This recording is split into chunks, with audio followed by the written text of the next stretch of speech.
Sigurado ho kayo? Pigil ngiting tanong ko kay Inang Inday.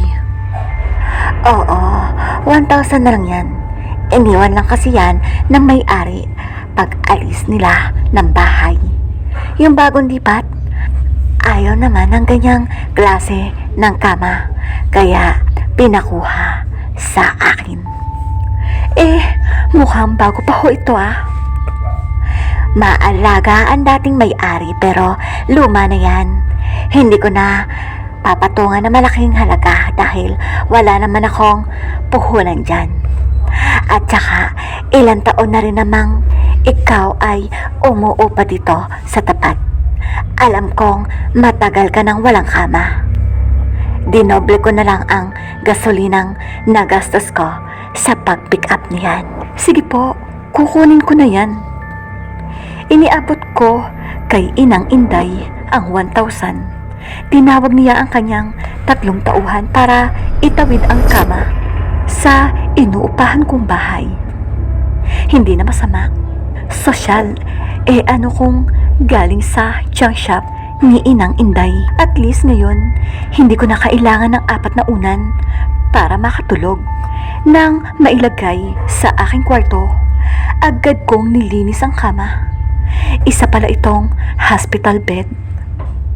Dipadyak para maitaas ang kalahating bahagi. Stainless ang buong kama liban sa headboard na ginawa sa kahoy. Matapos ko itong kuskusin ng sabon at patuyuin, ipinatong ko rito ang aking kutsyon. Binalot ko ito ng kobre kama. Saka inilagay ang aking hotdog pillow at isang unan. Pinagdyak ko ang pedal. Umangat ang kalahating bahagi ng kama. Inilapat ko rito ang aking katawan. Ang sarap, Mika. Sa tunay na higaan. Aba, blooming ka ngayon, sis.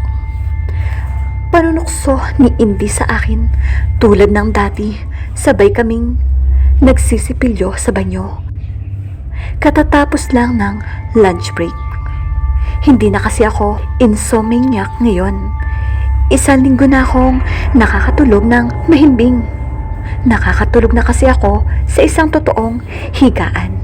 Hindi na matigas ang papag dati, inaabot ako ng 3:00 ng umaga bago mapapikit ng tuluyan. Mag-isa ka pa rin ba sa nararentahan mo? Hindi ba nakakalungkot o nakakatakot? Ano bang malungkot, Indy? Alam kong mama's girl ka kaya hindi mo ma-imagine ang buhay ko. Pangarap ko kaya to. Masaya nga Kahit anong oras, pwede akong kumain, maglinis o matulog. Kahit ano, pwede kong gawin. Tapos pag may mga gimmick, matipid. Sa halip na lumabas, magluluto na lang ako at papupuntahin ko na lamang ang mga kaibigan ko para mag-party sa bahay. Hindi ka ba natatakot? Kababae mong tao, nag-iisa ka lang. Baka mamaya, biglang may pumasok sa bahay mo. Hindi lang naman ako ang nakatira roon. May 4 pang pamilyang umuupa sa buong building. Magkakakilala kaming lahat. At saka, parang nanay na namin ang may-ari ng junk shop sa tapat ng apartment. Napakabait ni Inang Inday. Ginagara siya ng lahat. Ganon, wala ba namang nagpaparamdam? I mean, wala ka bang nararamdamang kakaiba? Lapitin daw kasi ng mga espiritu ang mga mapag-isa. Naghahanap daw kasi ang mga espiritu ng mga taong laging nagsasarili at nag-iisip. At saka, yung kwarto mo, di ba sabi mo, mga pang-4 ka nang umupa doon? Baka may mga bad memories ang lugar na yun. Kasi kahit sa lugar o bagay, nagdadala raw ng mga alaala. Narinig ko na minsan doon sa psychic na kumare ni Mami. Maaaring maiwan sa mga bahay ang mga ala-ala ng mga may-ari. Lalo na kung matagal na itong bahagi ng buhay ng tao yon. Okay lang sana kung good memories. Paano kung mga nakakatakot na alaala? Nagkakatakot yon. Lalo na't kung mag-isa ka lang. Napangiwi ako sa mga birit. Hindi. Alam mo, hindi. Kung may katatakutan ka sa bahay ko, dapat 2 years ago na. Kung mararamdaman ko yon, magtatatlong taon na kaya ako doon. Okay, fine. Sa totoo lang, naiinggit ako sa'yo. Gusto ko rin kasing magsarili. Hindi naman praktikal na lumipat ako dahil may sarili akong kwarto sa bahay namin. Napahinto si Indy sa pagliligpit ng mga sipilyot kikaykit niya. Tinapik niya ako sa balikat. Sis, mamaya nga pala sama ka sa amin. Gimik tayo sa isang video okay house doon sa Cubao. Biyernes ngayon at kailangan mag-unwind. Kalimutan mo na ang mga problema ng bayan. Naka-6 ng beer yata ako kagabi. Sabado na ng umaga at habang ako'y naglalaba, pinipilit kong isa-isahin ang mga nangyari sa pinuntahan kong gimmick kagabi. Gimmick naming magkaka-close sa legal department. Lahat ng 7 legal assistant kasama ako at si Indy sumugod sa Cubao. Nagrenta kami ng isang video okay room sa Farmers. Juan to sawa daw ang kantahan at inuman. Mga 8:00 na nang sumunod ang boss naming si Attorney Seth. Noong una, nagkahiyaan pa kung sino ang unang kakanta.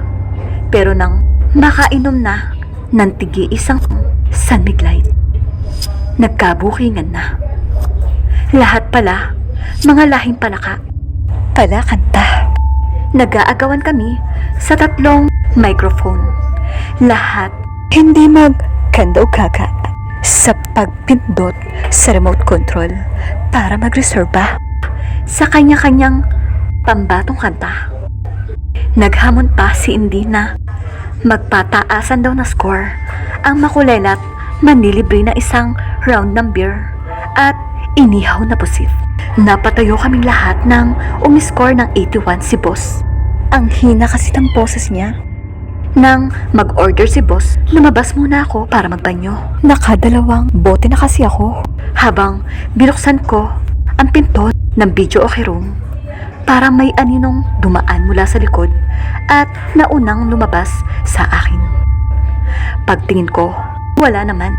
Pagkatapos kong umihi, chinik ko ang aking sarili sa salamin ng CR. Unang tingin ko, humaba ang buhok ko. Nasa bewang na ang dulo ng buhok ko. Itim na itim ito.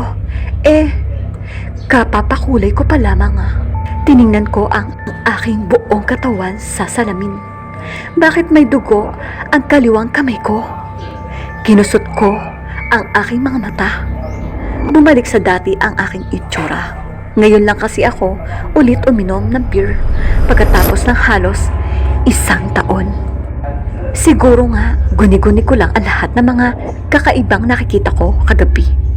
Ang nakakainis, parang buong gabi akong nilalamig. Tapos, ang bigat ng katawan ko, siguro, stress lang din ako, kaya't kailangan talagang ibuhos ko sa pagkuksot ng damit ang enerhiya ko para gumanda ang pakiramdam ko. Kailangan din na simulan ko na ang matagal ko ng plano na tumakbo sa sports center twice a week. Tama, yayayain ko kaya si... Napatayo ako. Dali-dali akong pumunta sa sala para tingnan kung sinong nagbukas ng pinto. Inang Inday, Iha, nandito ka na pala. Kanina pa ako tumatawag. Akala ko kung ano nang nangyari sa'yo. Tumatagaktak ang pawis ni Inang Inday para may hinahanap ang mga mata niya sa akin at sa buong bahay. Nakatulog ka ba kagabi? Ha? Opo. Pero umaga na po ako nakatulog. Inabot po kasi ako ng 1:00 ng madaling araw. May gimmick po kasi ang mga ka-office mate ko. Kasama ako. Mga 1:30 na po ako na makauwi. Ibig sabihin, wala ka pala dito ng 11:00. Kunot noong tanong ni Nang Inday. Nagtaas ako ng kilay. Anong sinasabi ng matandang to? Akala ko kasi nandito ka na ng mga oras na yon. Nakita ka na isang tauhan ko kagabi habang sinasalansan ang mga bakal. Naglalakad ka raw pa uwi dito. Kaya lang, ilang beses kang nagpabalik-balik bago pumasok sa loob ng bahay. Tapos, kanina, mga 4:00 nang pabalik na si Mr. mula sa bakery. Nakasalubong ka raw niya. Nakatungo na naglalakad, parang humihit-bi at nakapaa ka pa. Naku, Inang Inday, hindi po ako ang nakita nila. Bakit naman ako lalabas ng 4:00 at nakapaa pa? Pagod na nga ho ako sa buong linggo. Nagiging weird ang mga kapitbahay ko. Basta alam kong mahirap mag-isa, kaya iha, kung may problema ka, pwede mo namang kausapin ako o kaya yung mga nakatira dito. Pwedeng yung landlady mo. Natigilan ako sa mga sinabi niya. Umakma ng tatalikod palabas si Nang Inday. Salamat ho sa pagmamalasakit nyo. Halos pabulong ang tinig ko. 1 linggo matapos ang gimmick sa Cubao. Sunod-sunod na ang pagkakataon kong nagigising sa kadiliman ng gabi. Bumabangon ako, umiinom ng tubig mula sa kusina at bumabalik sa kama para matulog. Iisa lang ang nararamdaman ko pagkagising. Pagod ang aking lalamunan. Tumatagas ang pawis mula sa ulot, likuran. Namimintig ang aking tuhod.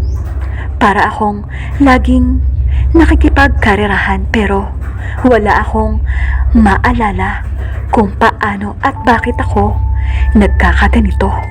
Kaninang madaling araw, naulit ang lahat. Halos papabalik sa kwarto. Naisip kong magpatingin sa doktor. Kailangan ko ng tulong para sa insomnia.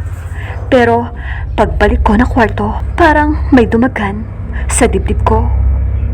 Napakalamig ng paligid.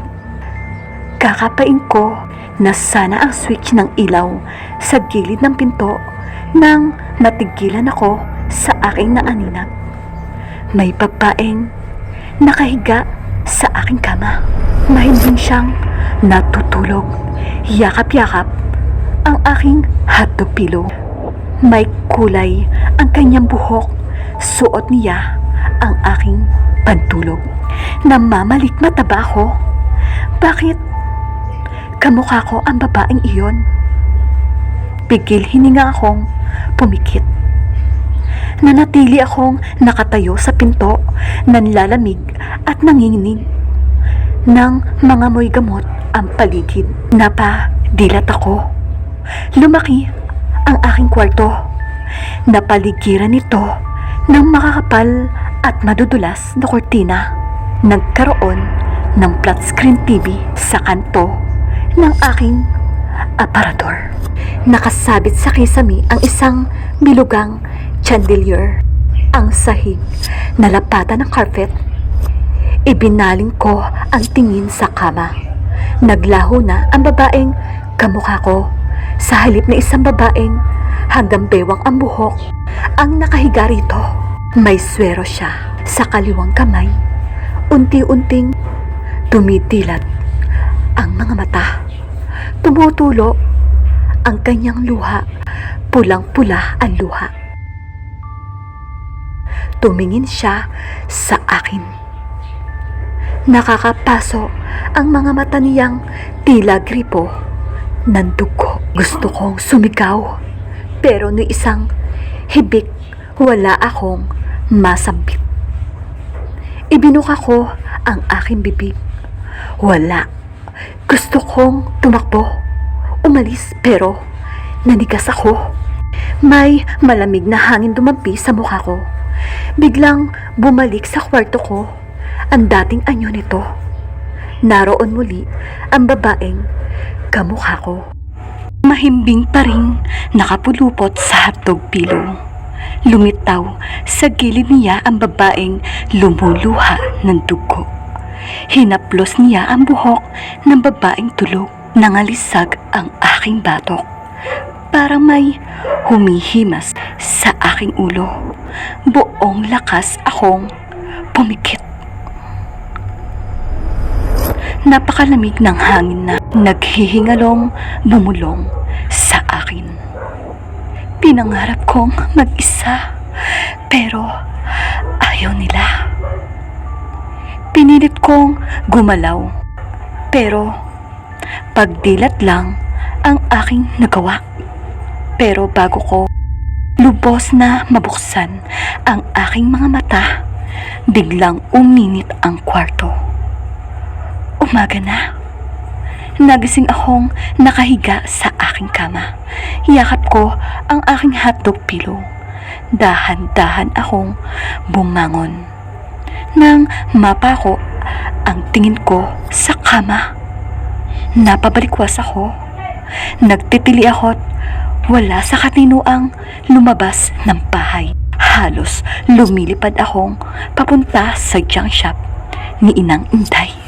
Kaya napakaraming tuyong dugo rito? Tanong ni Inang Inday. Pinalinis niya sa kanyang 2 tauhan ang kama. Pagtango lamang ang tugon ko. Sinabi ko ang lahat ng nangyari. Pinalabas na rin ni Inang Inday ang kama sa kanyang mga tauhan. Ipatunaw nyo na yan. Utos niya sa mga papalabas na tauhan. Bumaling siya sa akin. Papalitan ko na lamang ng bago, iha. Ano ba kayo, Inang Inday? Hindi naman natin malaman kung anong koneksyon ng kama sa mga panaginip ko. Maaari lang tayong manghula na Kasalanan ko to. singit ni Inang Inday. Hindi ako naniwala sa mga kwento-kwento. Napakamot ng ulo si Inang Inday. Malas daw ang pamilya na nagmamay-ari ng kamang yan. Nagpunta na sila sa Canada dahil nalugi ang kanilang negosyo rito. Pero bago pa yon, namatay ang anak nilang babae. Sa kama po siya namatay? Oo, natagpuan siyang nakahandusay sa kama. Nag-overdose. Maaaring kaya siya nagpaparamdam sa iyo dahil nagmamay-ari ka na ng bagay na wala siya. Ano hong ibig ninyong sabihin? Ipinanganak na may hika ang dalaga, kaya binilhan siya ng hospital bed. Ayon sa mga sabi-sabi, napakahigpit daw ng mga magulang ng dalaga. Hindi man lang siya nakalalabas ng mansyon. Eskwela't bahay lang ang pwede niyang atupagin. Pero ilang beses nang nagtangka na tumakas ang dalaga. Ikinulong siya sa kwarto tuwing mahuhuli. Dahil hindi niya magawang ang gusto niya, mas pinili na lang niyang mapakamatay. Napabuntong hininga ako. Talaga palang hindi ang mga bagay ay pwedeng magdala ng alaala. Inikot ko ng tingin ang buong kwarto. Kailangan kong baguhin ang mga dekorasyon at pagkakaayos ng mga gamit ko. Pinturahan ko kaya ang mga pader. Itabi ko na lang ang mga upuan yon sa gilid ng pinto. Itong abokador. Iurong ko na rin. Sunugin ko kaya ang hotdog pillow? Baka kasi naipon din ang mga masasamang ala-ala rito.